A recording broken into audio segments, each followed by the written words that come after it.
Moi, tout simplement, je me suis adressé au site internet du Centre culturel du Québec.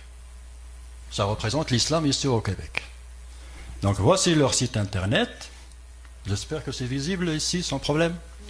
Donc quand on va un petit peu plus bas sur la page, on trouve la rubrique de téléchargement et on trouve le Coran arabe en français, en PDF. C'est disponible à tout le monde peut le vérifier, tout le monde peut le voir, tout le monde peut le télécharger. Donc là voilà. Et puis en ce qui concerne aussi la traduction, cette version, elle a quand même une certaine notoriété. Pourquoi? Parce que c'est une version adoptée par l'Arabie Saoudite. Vous voyez? Le royaume de l'Arabie Saoudite. Le royaume de l'Arabie Saoudite, bon, juste pour le rappel, c'est là, et c'est là où il y a la Mecque, et c'est là où il y a le tombeau du prophète. Autrement dit, il y a plusieurs traductions, vous pouvez, bon, bien sûr, chacun s'amuse à traduire comme il veut, et là, pour pouvoir se retrouver, moi j'ai choisi celle-là parce que, à mon avis, c'est comme si vous lisez la Bible, traduite en arabe, mais approuvée par le Vatican.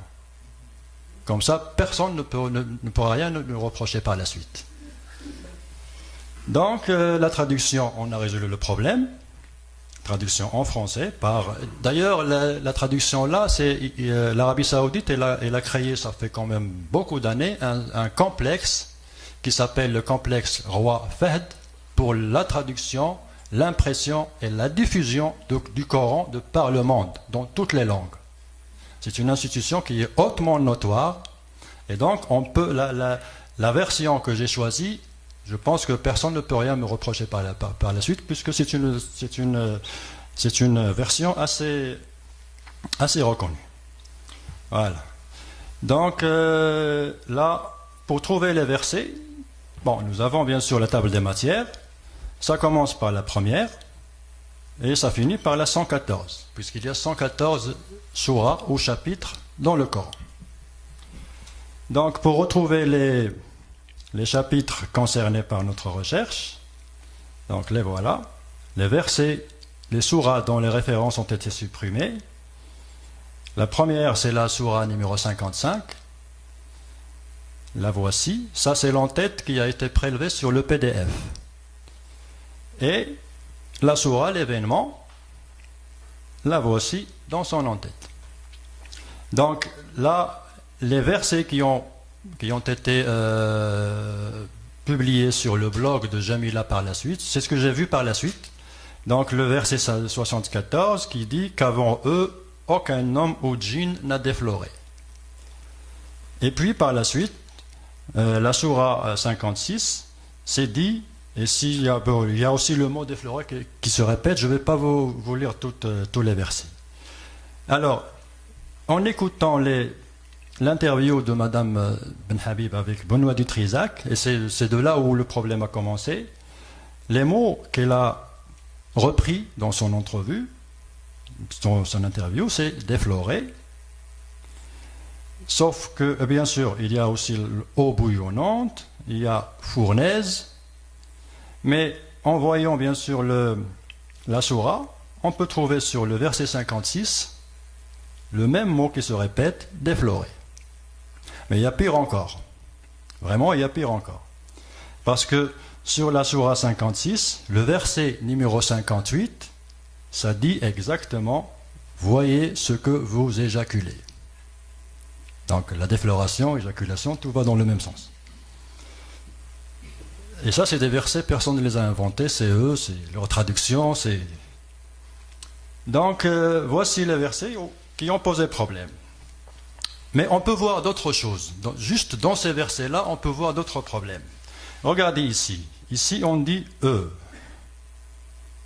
Voici d'autres mots qui sont problématiques. Ici, on dit qu'avant eux, aucun homme n'a défloré. Eux, c'est qui? Ils trouveront, blablabla, c'est qui? De qui on parle? Eux aussi. C'est les bons. D'accord. Ici, les de ceux qui avaient traité de mensonge la résurrection, blablabla, ceux on va les jeter dans l'eau bouillonnante, on va les mettre dans la fournaise. De qui on parle? Les mauvais. Ok. Donc, et pire encore, le verset 95 et 86, ça c'est la certitude. On met cette certitude dans la tête des enfants de 5 à 10 ans. Ils vont grandir avec ça. Alors la question que je pose, pourquoi une telle division de l'humanité dans la tête d'un enfant? Dans quel sens? Vous voyez? Donc, ce sont visiblement des propos hautement problématiques. Mais y en a-t-il d'autres? Combien de squelettes dans le placard? C'est là la question que je me suis posée. Le programme suivant comporte des propos pouvant ne pas convenir à un jeune public. Nous préférons vous en aviser. Alors, on va commencer par la première sourate. Ne vous inquiétez pas, on ne va pas s'étaler sur tout le Coran. Ne vous inquiétez pas. Alors, la première, c'est celle-là. C'est la sourate prologue ou ouverture, c'est elle qui commence tous les livres du Coran que vous trouvez. Mais là, il y a un problème. Ce chiffre-là, numéro 5, là, c'est la sourate numéro 1. Bon, c'est clair. Mais ce chiffre-là, c'est l'ordre chronologique de la révélation. Quand on va à la deuxième, c'est la sourate Al-Baqarah, la sourate la vache. Là aussi, on a un problème, parce que là, il est la deuxième sur le livre, mais chronologiquement, elle est au numéro 87 sur 114. Donc, il faudrait revoir tout ça. Si on veut bien lire le Coran, au moins le lire selon l'ordre chronologique de révélation. Donc, partant de là, qu'est-ce que j'ai fait? J'ai fait un graphique que je vous montrerai. Le voilà. Là, j'ai pris les sourates du Coran selon l'ordre qu'ils ont dans le livre. Et en fonction du nombre de versets. Il y a celle qui contient 5-6 versets, d'autres qui contiennent 240 à 280 versets. Donc c'est là où il y a la hauteur, ça change. Et puis d'un autre côté, les rouges ont été révélés à Médine et les vertes ont été révélées à la Mecque. Sur le livre, ils sont parfaitement mélangés. Il n'y a aucune logique. Vous commencez par la 87, vous passez à une autre, une médinoise, après une mécoise, et ainsi de suite. Et ça crée beaucoup de problèmes pour rester dans les normes. Donc, mais en mettant ça sur l'ordre chronologique de la révélation, voici ce que ça a donné. Les vertes, ce sont les médinoises. Les rouges, plutôt les verts, c'est les mécoises. Les rouges, c'est les médinoises. Alors, maintenant, voilà ce qu'on va faire. La première ici, la première qu'on nous demande de lire, la prologue. En réalité, elle est la 5e. La deuxième qu'on nous demande de lire, ça on l'a déjà vu, elle est au niveau 87. La troisième, la voilà, c'est la 89. La quatrième, c'est la 92. La cinquième, c'est la 112, c'est carrément la dernière. La huitième, sur le livre, elle est au niveau 88. La neuvième, c'est carrément la dernière, c'est la 113. Donc, moi, quand j'ai vu ça, quand je l'ai fait, j'étais chez moi, il faisait nuit, je ne me rappelle pas c'était quelle heure. J'ai trouvé que ce bouquet-là, on l'a mis ici. C'est comme si on nous dit de lire le Coran par sa fin, en commençant par la fin. Donc, il doit y avoir une philosophie, mais on ne nous l'a pas expliqué. Mais on va les suivre. De toute manière, on va les suivre. Sauf que nous, on va commencer par la 114. Donc, partant de là, je voudrais bien continuer parce qu'il y a une constatation qui est très très importante. Donc là, je me suis dit, peut-être, je vais essayer de chercher la première révélation faite au prophète. Où est-ce qu'on peut la trouver sur le Coran? Et c'est la première, c'est très important. Parce que c'est la première que les gens de l'époque ont cru. Malheureusement, on la trouve 96. Pourquoi est-ce qu'on l'a mis à la 96? C'est la première révélation, c'est les premiers versets soufflés dans la tête du prophète, comme ils disent. Peu importe, on n'a pas la réponse, ils ne veulent pas nous la donner. La 114 ici, la dernière que le prophète a reçue, dans le temps, ils l'ont mise à la 110. Mais il y a quand même une constatation. Là, peut-être c'est une découverte, mais la sourate 38, elle a gardé sa place. Et la voilà. La sourate 38, vous remarquez, ici c'est 38, et chronologiquement c'est la 38. Et puis il y a aussi la 71. Elle aussi, elle a gardé son emplacement. Ce qui permet de diviser ça en 3 parties. La première partie, on nous demande de la lire à la fin.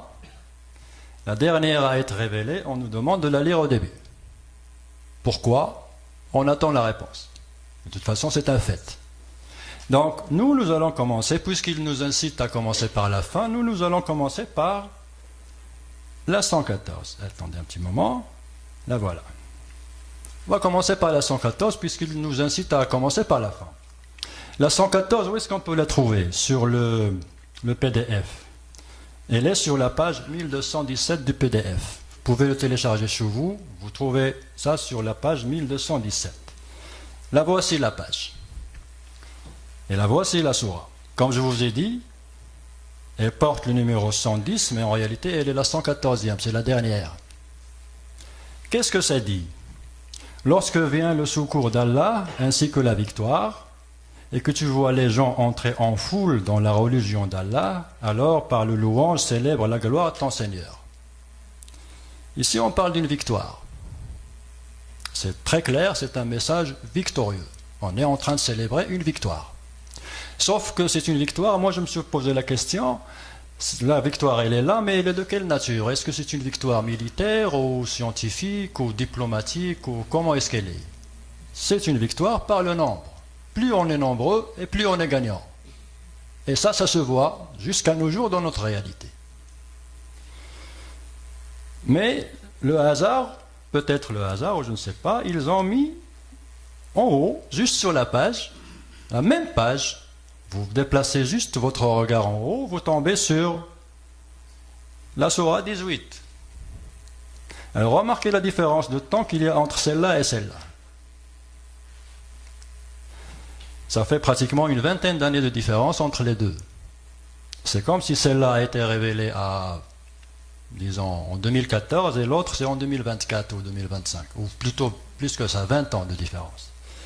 La 18, qu'est-ce que ça dit?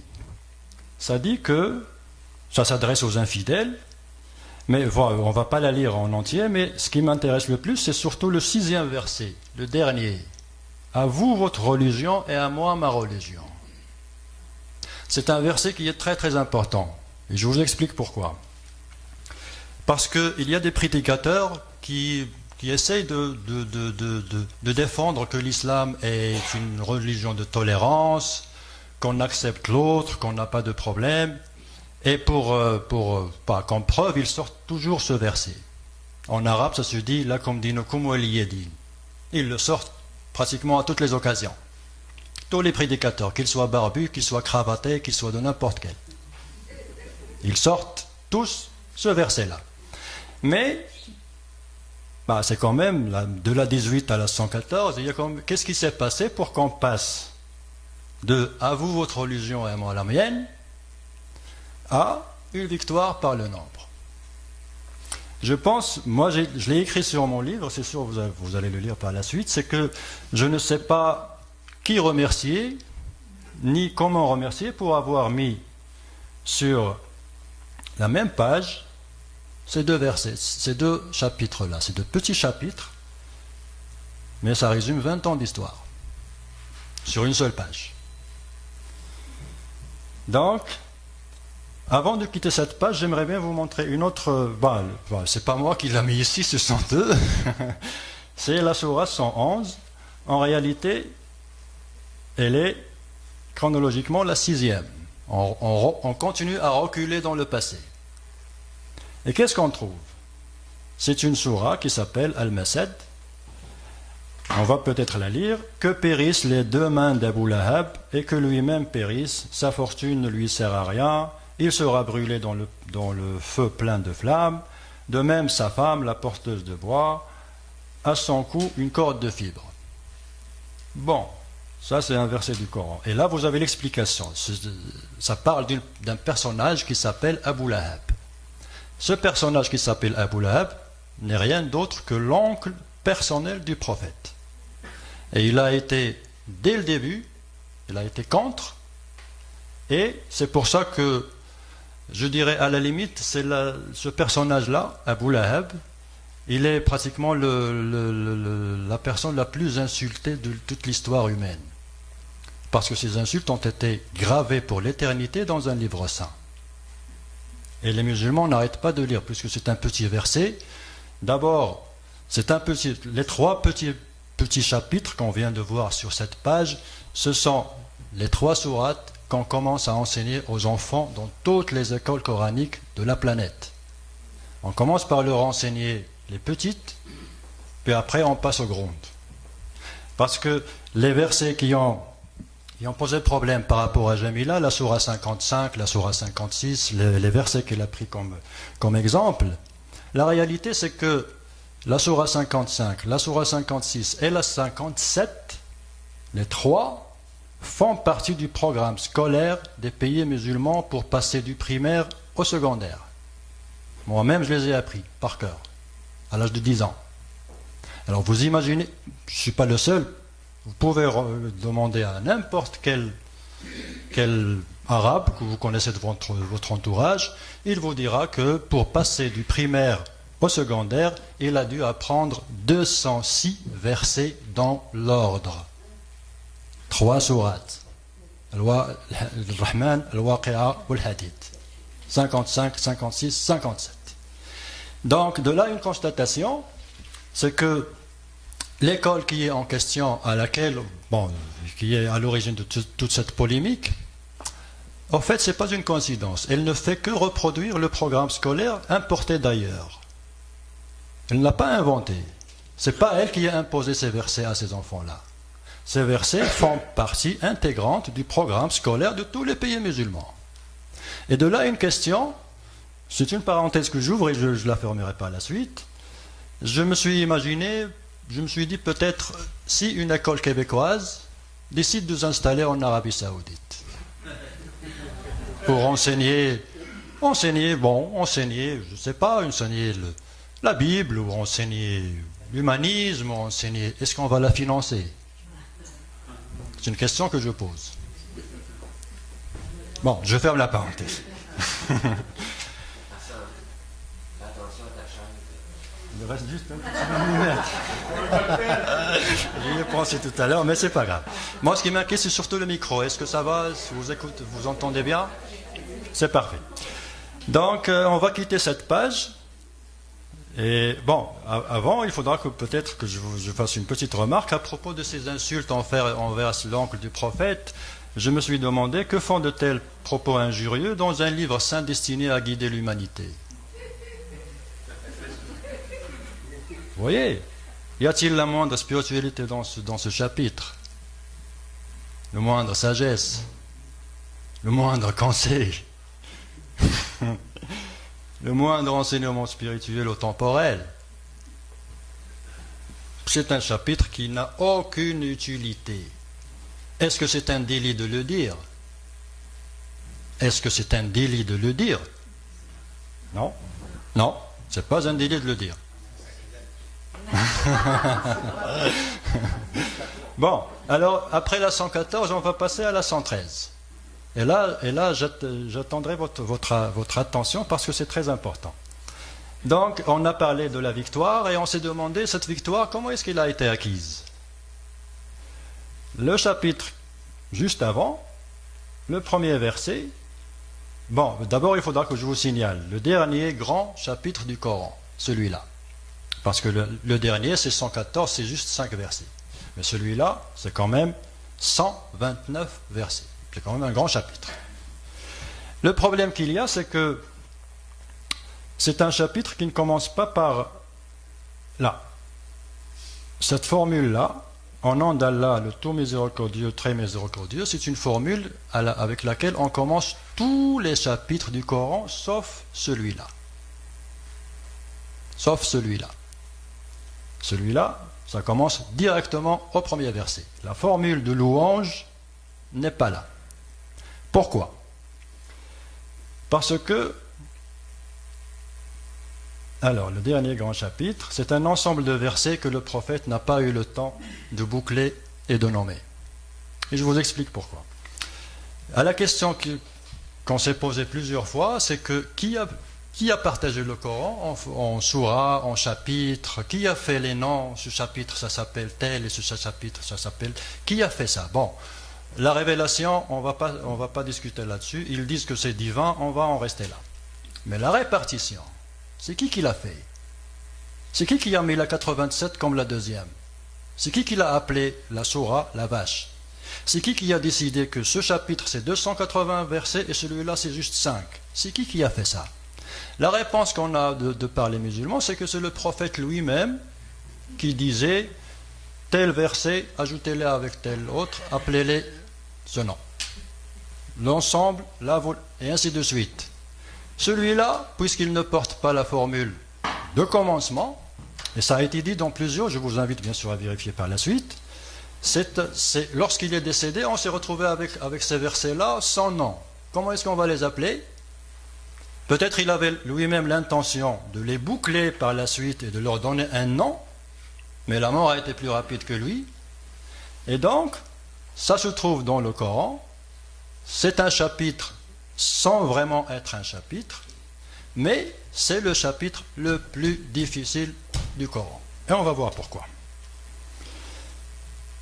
Alors, le mot de la fin du prophète, comme je l'ai dit, le verset numéro 5. À peine le verset numéro 5. On n'a pas encore vu les 129. On a vu juste le 5e. Après que les mois sacrés expirent, tuez les associateurs, où que vous les trouviez, capturez-les, assiégez-les dans toute embuscade. Waouh! Ça commence bien, non? Bon, on va passer. Le 28 aussi, il est très difficile. Ô vous qui croyez, les associateurs ne sont qu'impureté. Je vous le rappelle, ça c'est des versets, c'est pas moi qui les ai inventés. Personne ne les a inventés, soi-disant c'est Dieu qui les a dit. Le 29, combattez ceux qui ne croient pas ni en Allah, ni au jour dernier, qui n'interdisent pas ce qu'Allah et son messager a interdit et qui ne professent pas la religion de la vérité, parmi ceux qui ont reçu le livre, jusqu'à ce qu'ils versent la capitation par leurs propres mains en état d'humiliation. Vous imaginez l'importance.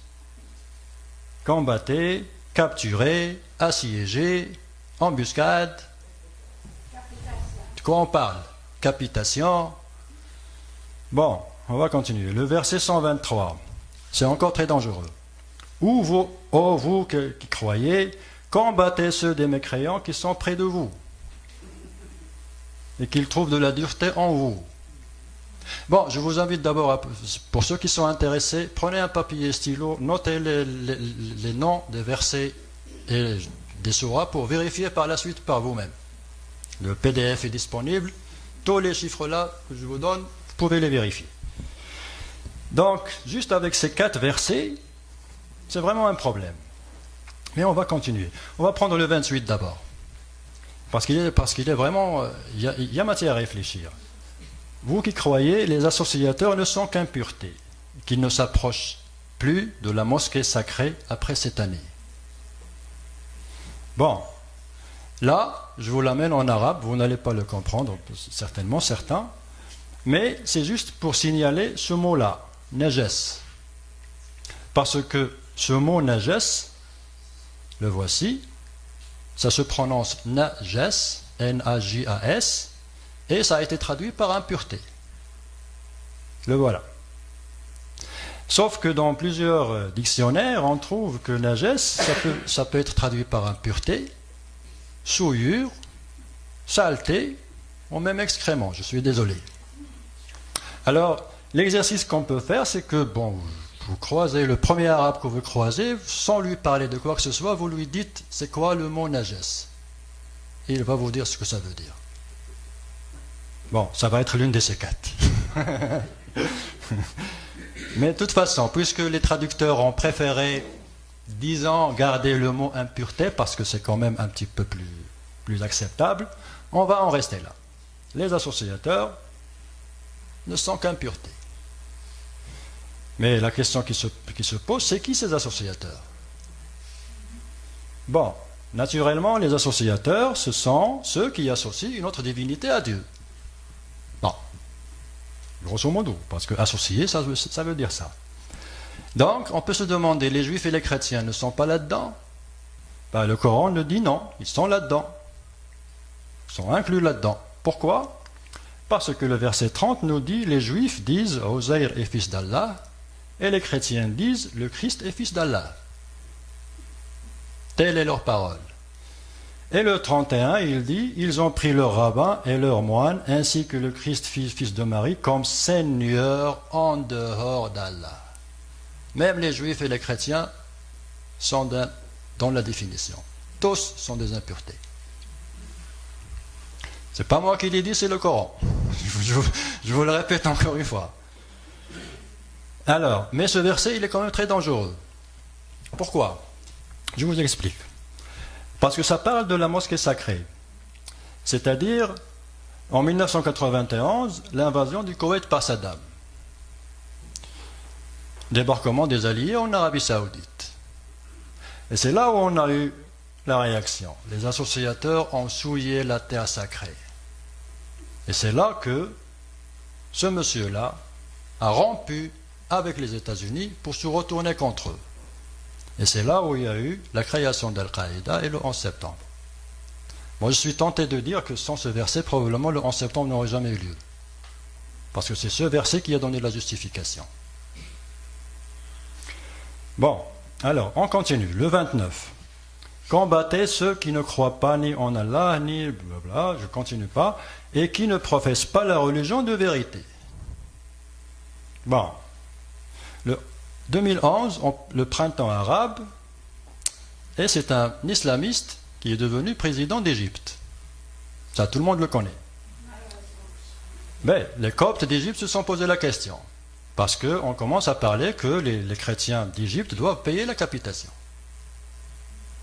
Vous voyez ce que je veux dire? En apparence, ça apparaît comme des mots très simples. C'est des mots dans un livre, c'est pas grave. C'est très grave, parce que ça peut donner des conséquences inimaginables. Donc les Coptes se sont sentis un petit peu menacés, parce qu'avec un président islamiste, il y a des gens de son entourage qui ont commencé à répandre la rumeur que c'est sûr et certain, il y aura une capitation pour les chrétiens et les juifs. Heureusement, il y a eu cet homme. Je ne parle pas de lui de bien, je ne le connais pas, mais c'est quelqu'un qui a en quelque sorte sauvé l'Égypte de l'islamisme. Bon, vous connaissez l'histoire, bon, les informations sont déjà là. Donc, revenons à ce verset-là, combattez ceux qui ne professent pas la religion de vérité, jusqu'à ce qu'ils versent la capitation en état d'humiliation. Pour moi, c'est une déclaration de guerre. Le problème, c'est que c'est illimité dans le temps et dans l'espace. Et en plus, 3 options. Croire, payer ou mourir. C'est tout ce que ça veut dire. Soit vous croyez, soit vous payez, sinon c'est la guerre. Donc, c'est ce que j'appelle capitation ou décapitation. Ça, c'est un chapitre sur le livre, avec plus de détails, plus de capitation ou décapitation. Vous payez la capitation ou sinon c'est la décapitation. C'est exactement ce que veut dire ce verset. Qu'on essaie de l'expliquer par n'importe quelle manière, pour moi, c'est comme essayer de noyer le poisson. Parce que c'est très clair. C'est très clair. Et en plus, on va revenir là-dessus plus tard, le fait que ce soit le dernier chapitre, c'est extrêmement grave. Donc, le 123, là aussi c'est très important. Ô vous qui croyez, combattez ceux des mécréants qui sont près de vous et qu'ils trouvent de la dureté en vous. Bon, les mécréants. Bon, là, ça résume, parce qu'on a dit les infidèles, on a dit les non-croyants, on a dit les associateurs. Là, c'est les mécréants pour englober pratiquement tout. Et je pense, personnellement, c'est mon avis personnel, le fait qu'on se retrouve déjà au verset 123, c'est pratiquement la fin du chapitre. Donc, dans un souci d'économie, on a dit mécréants ça veut dire tout le monde. Donc, près de vous, ça veut dire de proche en proche. Et ça rappelle une expansion en tache d'huile. Parce que de proche en proche. Bon, vous habitez cette rue, vous devez combattre le mécréant qui se trouve juste à côté. Et ainsi de suite. C'est une épuration confessionnelle. Qu'on le veuille ou non. Ça, c'est une incitation à une épuration confessionnelle. Combattre les gens de proche en proche. Ça se passe déjà en Irak, en Syrie, en Somalie, au Nigeria. Ça se passe déjà de cette façon. Il y a de l'épuration confessionnelle en Irak. Il y a de l'épuration confessionnelle dans pas mal de pays. Partons de ce verset-là. C'est juste une phrase dans un livre, mais les conséquences sont inimaginables. Alors, maintenant, c'est en quelque sorte un petit résumé. Le verset 5, en le lisant, c'est une incitation au meurtre. Le verset 28, c'est une insulte et incitation à la haine. Le 29, c'est de la haine, de la violence, et c'est une extorsion, la capitation. Et le dernier, c'est une épuration confessionnelle. Juste 4 versets dans un chapitre. Je pense qu'il y a tout ce qu'il faut pour saisir le tribunal pénal international.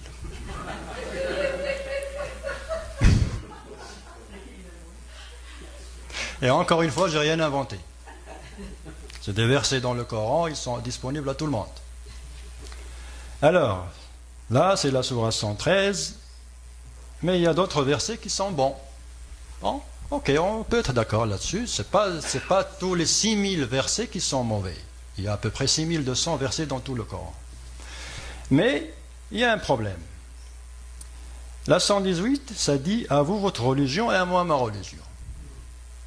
La 113, là c'est Tariq Ramadan qui n'arrête pas de répéter ça. Et là, nous avons capitation ou décapitation. Vous voyez ce que je veux dire? Et là, c'est Bin Laden. Donc, il y a le principe de l'abrogation. Je vous explique le principe de l'abrogation.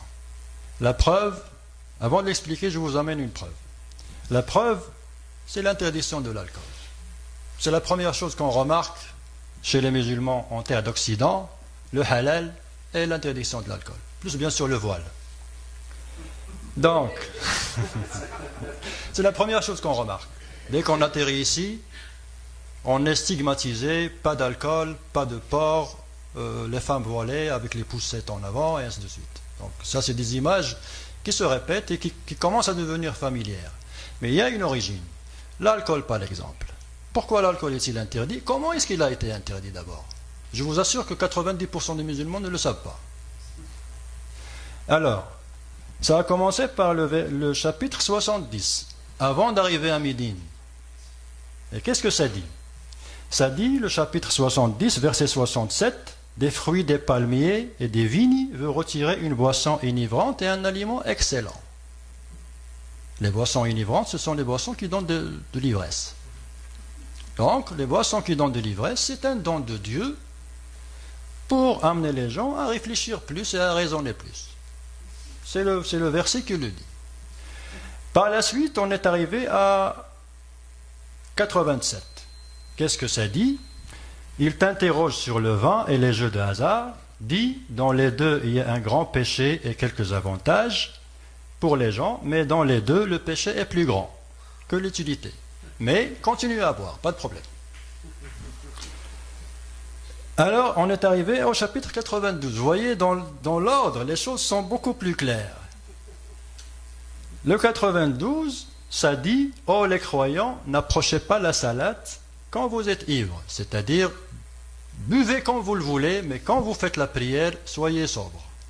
C'est exactement ce que ça veut dire. Mais jusqu'à là, il n'y a pas d'interdiction. Les gens ont continué à boire. Les compagnons du prophète prenaient du vin avant l'interdiction. Et ça, ils veulent en quelque sorte l'effacer, mais c'est une vérité. Parce que remarquez ici, on a commencé ici en 610 à peu près. La révélation a commencé à peu près en 610. Là, on est à 622. 12 années que les gens buvaient sans problème, faisaient la prière sans problème. Il n'y a pas eu d'interdiction. Le verset qui a interdit le Coran, c'est le voici. Le 112. Il fallait attendre pratiquement la fin du Coran pour trouver l'interdiction. Et qu'est-ce que ça dit? Oh les croyants, le vin, le jeu ne sont qu'une abomination, œuvre du diable, écartez-vous-en afin que vous réussissiez. Bon, moi qu'est-ce que j'ai fait? J'ai enlevé les deux pour comparer. Et là, on a le 70 qui nous dit boisson enivrance, un aliment excellent. Et là, on a le 112 qui nous dit abomination, œuvre du diable. On parle de la même chose. Mais, lequel est celui qui fait office de loi dans les pays musulmans? Est-ce que c'est celui-là ou celui-là? C'est ça l'importance de ça, de ce que nous sommes en train de parler maintenant. Lequel a fait office de loi? La loi pénalise la consommation d'alcool dans plusieurs pays musulmans, sur la base du verset qu'on a vu. Donc, si un musulman, par exemple, prend un verre de champagne et leur dit, moi, le verset de 70, il dit que c'est un don de Dieu, pour moi c'est un don de Dieu. Il aura raison. Mais on va lui dire non, parce que le verset, il a été abrogé. Abrogé, ça veut dire annulé. Donc il y a des versets qui annulent des autres. Et automatiquement, ceux qui viennent à la fin annulent ceux qui viennent au début, s'il y a contradiction. Donc, regardez ici. Ici, boisson enivrante. Ici, à vous votre religion, à moi ma religion. Ici, abomination, œuvre du diable, et capitation et décapitation. À votre avis, lequel des deux, de ces deux-là, a en quelque sorte force de loi? C'est la deuxième. C'est le deuxième. Pire que ça, il y a d'autres exemples. Donc, s'agit-il d'un double discours? C'est clair que c'est un double discours. Mais quand on met les choses l'une après l'autre dans l'ordre, on comprend comment ça s'est passé. Mais il y a pire que ça. Donc, le chapitre 112, comme vous le voyez, on est en train de monter on est en train de monter à reculons. Là aussi, il y a le verset 33 qui dit « La récompense de ceux qui font la guerre contre Allah et qui s'efforcent de semer la corruption sur la terre et qu'ils soient tués, crucifiés ou qu'ils soient coupés leurs mains et leurs jambes opposées ou qu'ils soient expulsés du pays. » Là, on parle d'amputation. On parle de châtiment corporel. Bon, ici, c'est les interprétations qu'ils donnent de ce verset. Ils disent que ça s'adresse aux bandits. Quand il y a une bande qui sort de la ville, qui se rebelle et qui sort attaquer les caravanes, attaquer les voyageurs, on applique ce verset-là. Mais moi, à mon avis, est-ce qu'il y a question de bandit est-ce qu'il y a le mot bandit dans ce verset? Tout ce qu'on dit, ceux qui font la guerre contre Allah, c'est complètement ouvert et qui s'efforcent de semer la corruption sans définir c'est quoi la corruption. Sans définir les limites. C'est-à-dire, une femme dont on voit juste le mollet, on peut dire qu'elle est en train de semer la corruption. Vous voyez, un fonctionnaire d'une ONG, par exemple, dans un pays musulman, le fait qu'il soit mécréant, qu'il se permette de prendre sa bière en plein public, on peut dire qu'il est en train de semer la corruption. Parce que la corruption, c'est très vaste. Et là, Dieu lui-même n'a pas précisé. Vous comprenez ce que je veux dire? Mais la connotation en atrocité, elle est flagrante. Et c'est pour ça que j'ai dit tout à l'heure les propos qui sont l'accord des parents, comme ce qu'on nous dit dans la télé. Il y a des émissions où on exige l'accord des parents parce que quand il s'agit d'atrocités ou de pornographie, les enfants n'ont rien à voir avec ça. Ça, c'est la règle. Donc, il y a aussi le verset 38, vous voyez, c'est juste après. Le voleur et la voleuse a tous coupé la main. Quand on dit la loi islamique, il y a coupé la main, on n'invente rien du tout. C'est dans le Coran. J'imagine mal comment est-ce qu'un penseur musulman, comment est-ce qu'il peut contourner ce problème? Comment est-ce qu'il peut pouvoir nous convaincre que c'est pas ça, c'est à peu près ça, c'est clair? Vous voyez, c'est comme si on essaie, comme j'ai dit, de noyer le poisson. Donc, je continue, mais là, il y a vraiment une conclusion assez frappante. Alors, on a parlé de double discours. Et là, c'est les preuves coraniques qu'il y a vraiment un double discours. Pourquoi? Parce que le verset 6, c'est celui qui a interdit la consommation de porc. Toujours on parle de ce chapitre, le 112. Le verset 33, crucifixion des bandits. Le verset 38, amputation des voleurs. Le verset 90, interdiction d'alcool. Sauf que, pour une raison qu'on ne sait pas, on le sait, pour vous dire, on le sait, ce sont eux qui essaient de le cacher. Celui-là, il est encore d'application. Le porc est interdit. Celui-là, non, il n'est plus appliqué dans les pays musulmans. Celui-là non plus. Et celui-là, il est encore d'usage. Ce sont des versets sur le même chapitre, sur la même longueur d'idée. Pourquoi est-ce qu'on applique l'un et on désactive l'autre? Est-ce que c'est pas du double discours? Il y a l'amputation. Non, là, oui, je comprends. Ça existe en Afghanistan, en Nigeria, beaucoup haram. C'est ça le problème. J'apprécie beaucoup votre remarque, mais on va y arriver. Mais de toute façon, dans les législations officielles, le pays, le Maroc, l'Algérie, la Tunisie, il n'y a plus ça. Ils ont été contraints par la force de l'évolution, de désactiver ça. Mais ils ont gardé l'alcool, le porc. Bon, autant désactiver tout. Vous voyez? Pourquoi ce double discours?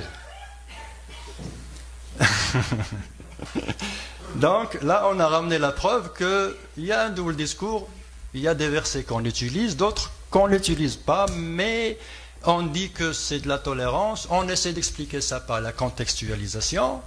Oh, chaque chose, il faut la prendre dans son contexte. On va voir ça, parce que même la contextualisation, ça pose problème. Alors, le chapitre 113, on l'a déjà vu, 3 options.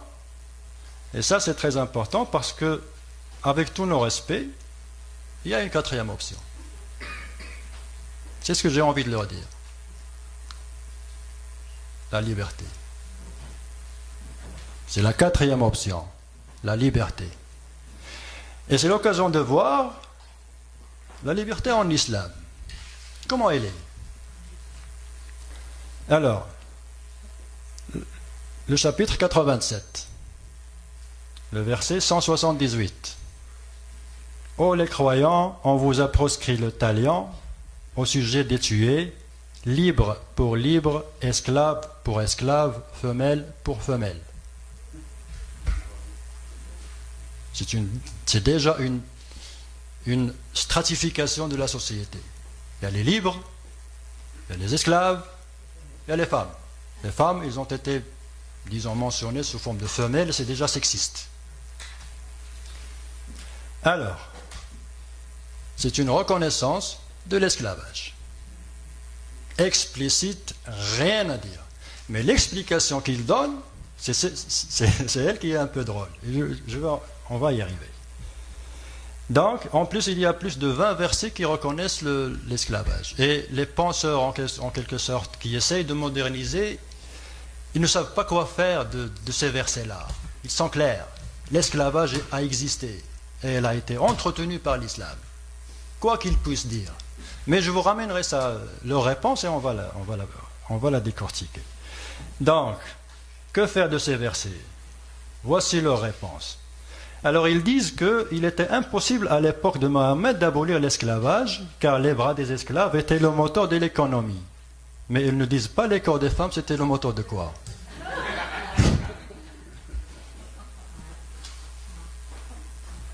Ils disent aussi qu'une abolition hâtive aurait conduit à un effondrement social chaotique. D'accord, on va vous suivre. Ils disent aussi que l'islam a préféré assécher les sources qui alimentaient le bassin de l'esclavage. C'est-à-dire, il a beaucoup insisté sur affranchir les gens, mais sans obligation. Si vous faites une infraction religieuse, la pénalité, c'est d'affranchir un... Bon, il y en a plusieurs, on ne va pas rentrer dans les détails. Mais c'est ça leur explication. Ils disent que c'était pas possible à l'époque, c'était le moteur de l'économie, les femmes, ils n'ont pas précisé c'était le moteur de quoi. Bon, tout ça, vous l'avez très bien compris. Sauf que, ça c'est génial, sauf que, 1200 années, le résultat n'était pas au rendez-vous. Voilà pourquoi. Personne n'est en mesure de nier que dans l'histoire du monde musulman, aucun religieux, ni intellectuel, ni politicien n'a eu l'idée ou l'audace d'appeler à affranchir les esclaves. C'est une réalité.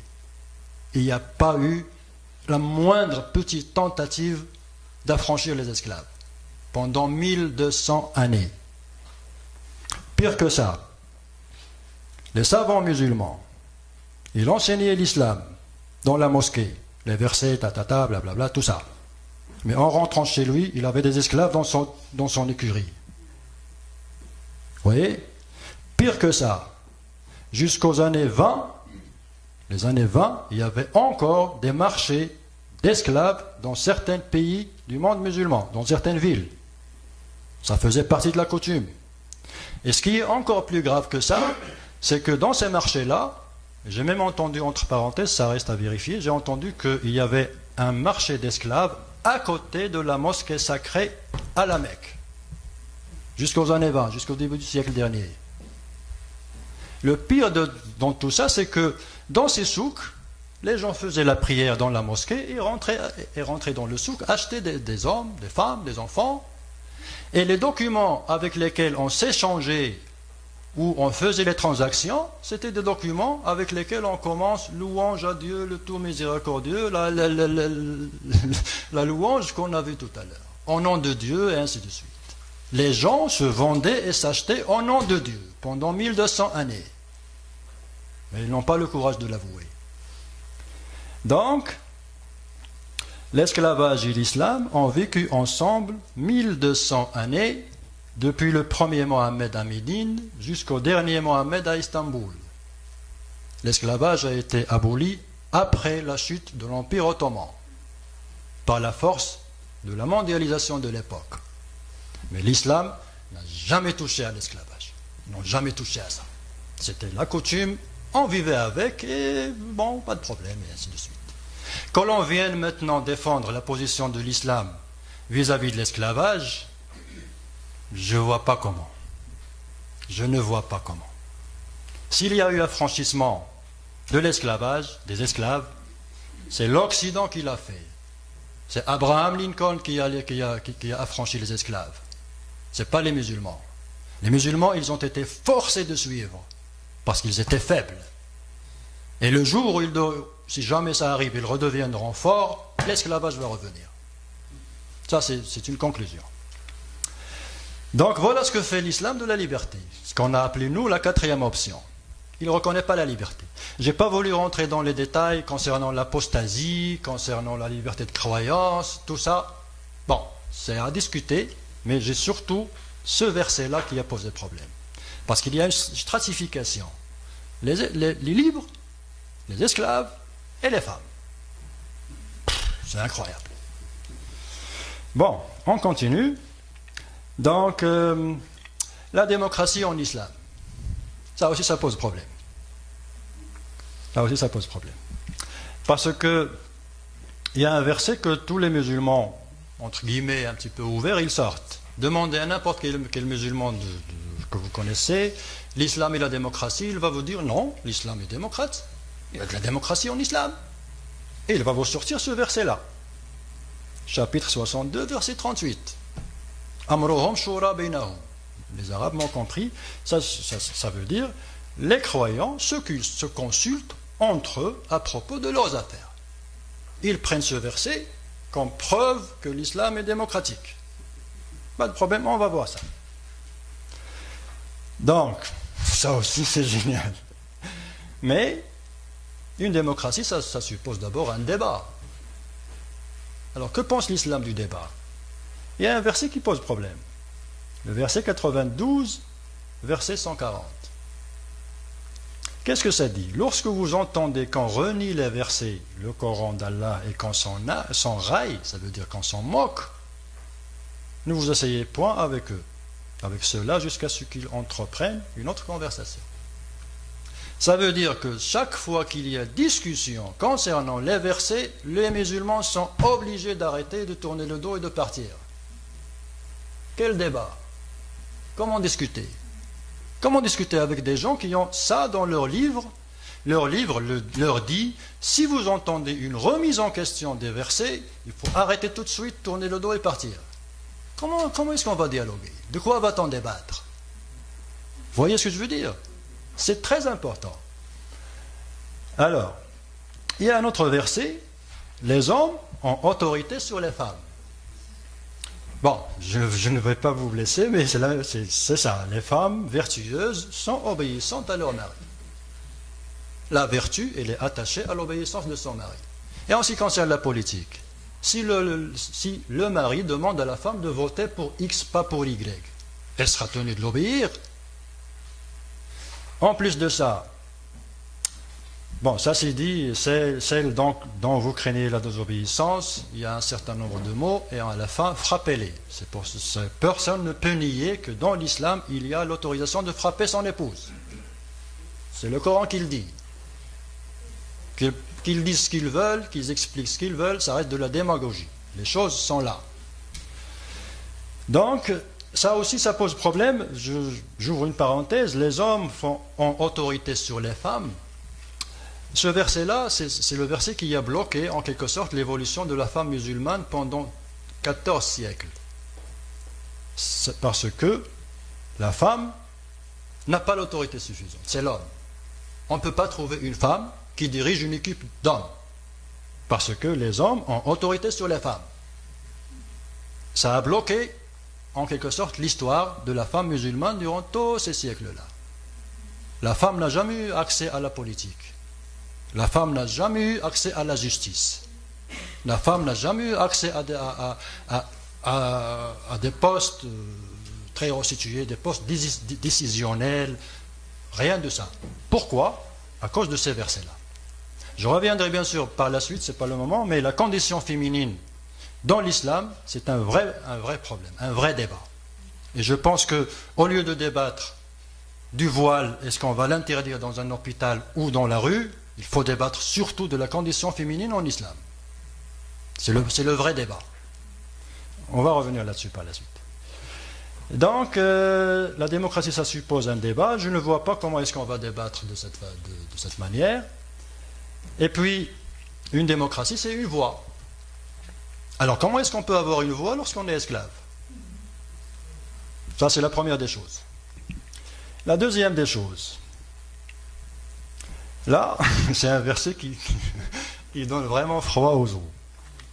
Faites-en témoigner par 2 témoins d'entre vos hommes, et à défaut de 2 hommes, un homme et 2 femmes. En sorte que, si l'une d'elles s'égare, l'autre puisse lui rappeler. Comme quoi, l'homme musulman, il n'y a pas de chance qu'il s'égare. C'est juste la femme qui peut s'égarer. Et puisqu'elle peut s'égarer, en cas de témoignage, ça prend 2 femmes.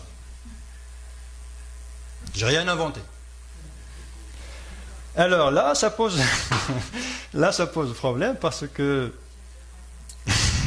je vous laisse lire la question parce que Est-ce qu'on va envoyer 2 femmes à l'isoloir le jour du vote? Comme ça, si l'une s'égare, l'autre va lui rappeler. Parce que, là, c'est vraiment sérieux, parce que le vote, théoriquement, c'est un témoignage. Vous témoignez en faveur d'une personne ou d'une organisation. C'est un témoignage. Et là, le Coran, il nous dit que lorsqu'il s'agit de témoignage, il faut 2 femmes. Donc, le jour du vote, on va envoyer 2 femmes à l'isoloir. Dans quelle démocratie on parle? Et puis, il y a un autre, là je termine pour laisser la place aux questions, mais celui-là, c'est vraiment ce que j'appelle le talon d'Achille, en ce qui concerne la démocratie en islam. C'est le vrai talon d'Achille en ce qui concerne la démocratie en islam. Voici ce que ça dit. Ça parle des sadaqas. Les sadaqas, ce sont les dons, les charités, les dons que les gens donnent et que ça se ramasse dans la caisse publique. Les sadaqas ne sont destinés que pour les pauvres et ainsi de suite, et ceux dont les cœurs sont à gagner. Ça veut dire que, et ça, les références et les interprétations l'affirment.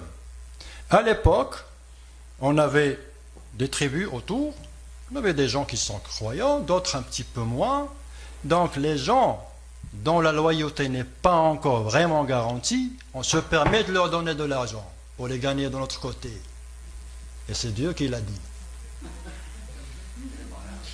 Et c'est une autorisation divine à acheter des voix.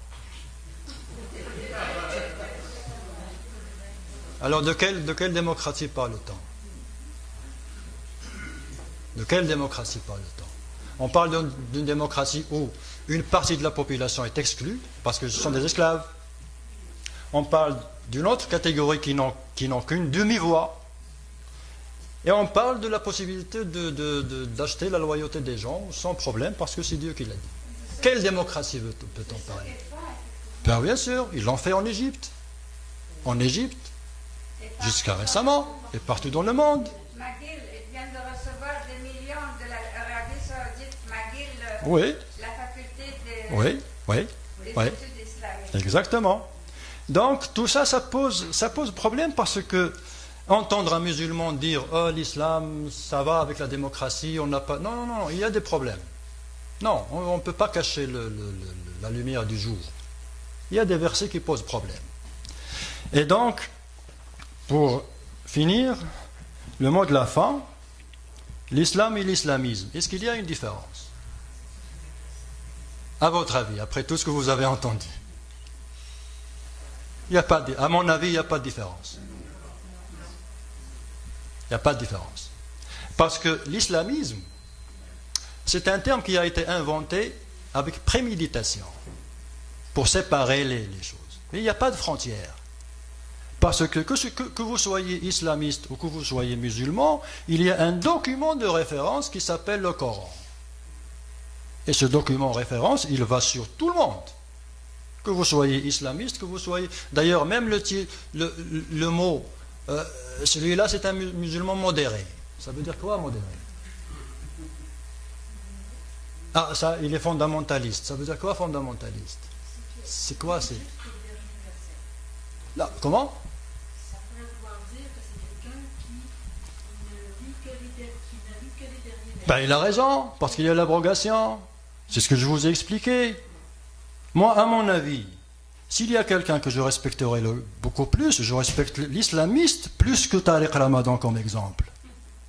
Parce que l'islamiste, il est clair. Il est clair dans ses principes. C'est le fondamentaliste, ça vient du mot fondement. Les fondements sont là. Alors, de quoi est-ce qu'on parle lorsqu'on dit musulman modéré? C'est quoi musulman modéré? Qui interprètent le Coran, qui ne font pas une lecture à la lettre du Coran, c'est ce qu'on nous dit. Ben, c'est ce qu'on vous dit. C'est ce qu'on vous dit. Et c'est une vérité. Mais, est-ce que vous avez vu? Est-ce que j'ai inventé quelque chose? Ça existe, Ben voilà. mais ce n'est pas le cas de la majorité des musulmans. Oui, oui, Les c'est vrai. musulmans que je fréquente, moi, ne sont pas des fondamentalistes. Ils ne savent pas ça. C'est ça ce que je veux vous expliquer. Ils ne lisent pas vraiment le Coran. c'est qui le musulman? On peut faire une chose, c'est qui le pourcentage des musulmans qui savent qu'il y a un ordre chronologique différent de l'ordre ne le savent pas. Non, le pourcentage des musulmans qui savent qu'il y a l'abrogation. Il y a un verset qui est annulé par un autre. Ils ne le savent pas. Les musulmans, ils savent. Bon, je ne suis pas contre les musulmans en tant que confession, en tant que spiritualité, c'est une religion comme toutes les autres, en quelque sorte. Ça ramène un plus et ça joue le rôle destiné à toutes les religions. Mais lorsqu'on parle dans le fond des choses, il y a un problème. Il y a des versets problématiques. Qu'est-ce qu'on en fait? Est-ce qu'on les efface? Et vous vous rappelez, toute l'histoire, ça a commencé par des gens qui ont supprimé des versets d'un site internet. Et moi, je leur ai dit, vous ne pouvez pas les supprimer parce qu'ils sont dans le livre. Vous voyez, qu'est-ce qu'on en fait? Comme je vous ai dit, il y a un vrai problème concernant l'esclavage. Donc, qu'est-ce qu'on en fait? Bon, le débat, j'imagine qu'il y aura beaucoup de questions. Laissez-moi juste un petit moment pour terminer. Alors, de toute façon, est-ce que c'est un délit de le penser et de le dire? Tout ce qu'on a dit, est-ce qu'il y a un délit dans tout ce qu'on a dit, tout ce qu'on s'est échangé? Est-ce que c'est un devoir? C'est pas un délit. Merci beaucoup. Oui, bien sûr. Si c'est un délit, si jamais c'est un délit, je réserve ma place à côté de Jamila sur le banc des accusés.